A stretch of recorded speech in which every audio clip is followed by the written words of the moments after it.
Bien parce que d'abord je suis un fervent défenseur des droits de l'homme, je suis avocat de profession et pour moi les droits de l'homme c'est quelque chose.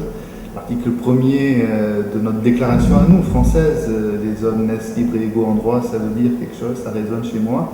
Et lorsque nous sommes arrivés aux responsabilités en 2008 à Valence, eh bien, avec l'élu en charge du secteur des relations internationales, Rachel Picon-Moine, on a décidé tous les 10 décembre de chaque année, en souvenir et en mémoire de cette déclaration universelle qui a suivi celle française en 1948, eh bien de fêter finalement ces droits de l'homme.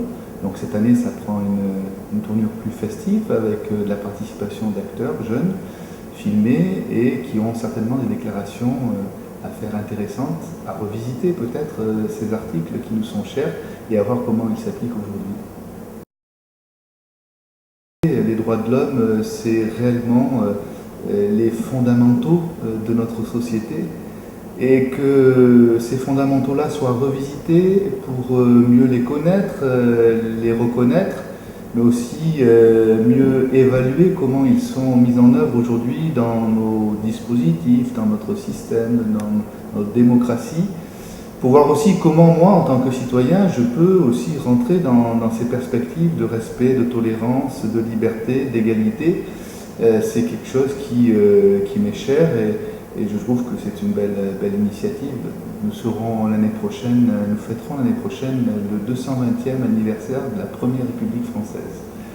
Donc, vous voyez, nous sommes républicains et la République va avec le droit de l'homme.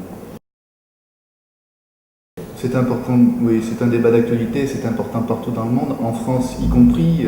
C'est pas parce que nous nous targuons d'être à l'origine finalement de ces dispositions, encore que les États-Unis avaient réalisé avant nous une déclaration aussi sur les droits de l'homme.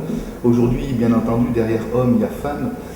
Donc déjà sur cette thématique-là, il y a, je pense, encore des choses à améliorer.